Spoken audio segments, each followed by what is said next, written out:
अरे सब कर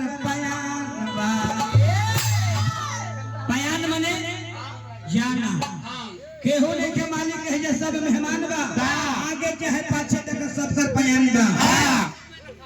आज हम जाएंगे परसों कोई और जाएगा मलकई यहाँ किसी का नहीं रहेगा। सबको मेहमान के रूप में आए हैं।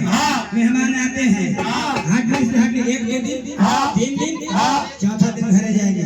उसी प्रकार से हम लोग मेहमान के रूप में हैं।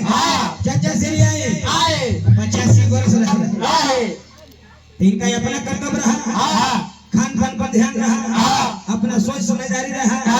अब उसी प्रकार से हम लोग को उनके से सीख लेने की जरूरत है कि हम लोग 50 में खत्म होंगे कि 60 में खत्म होंगे। ध्यान देने वाली बात है केहू नहीं खमारे में ही जा और सब में हम हर जगह चाहे पाछे देखा अरे सब कर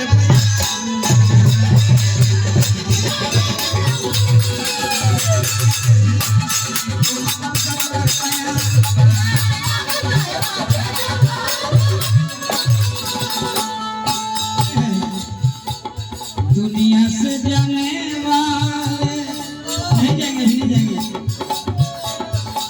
जाने वाले हरे जाने वाले दुनिया से जाने वाले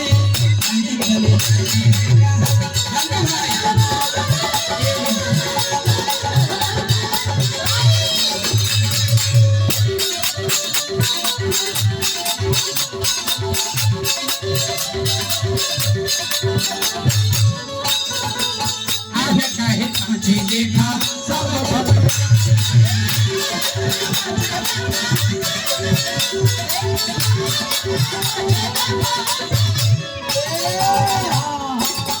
और कहा आगे चाहे पाछे देखा सबका बयान रखा पाई पाई जोड़ी जोड़ी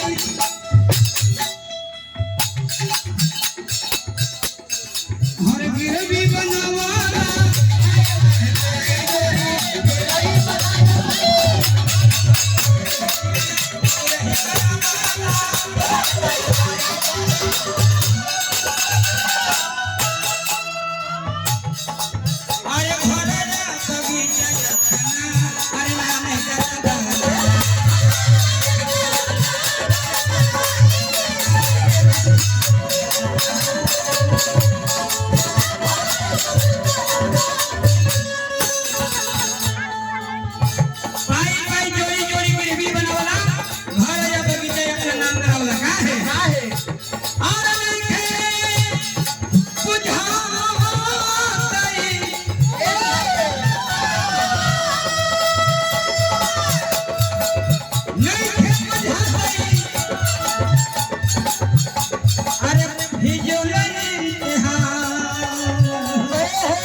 हर एक आगे चाहे पाछे देखा हो जा हर एक आगे चाहे पाछे देखा सब कर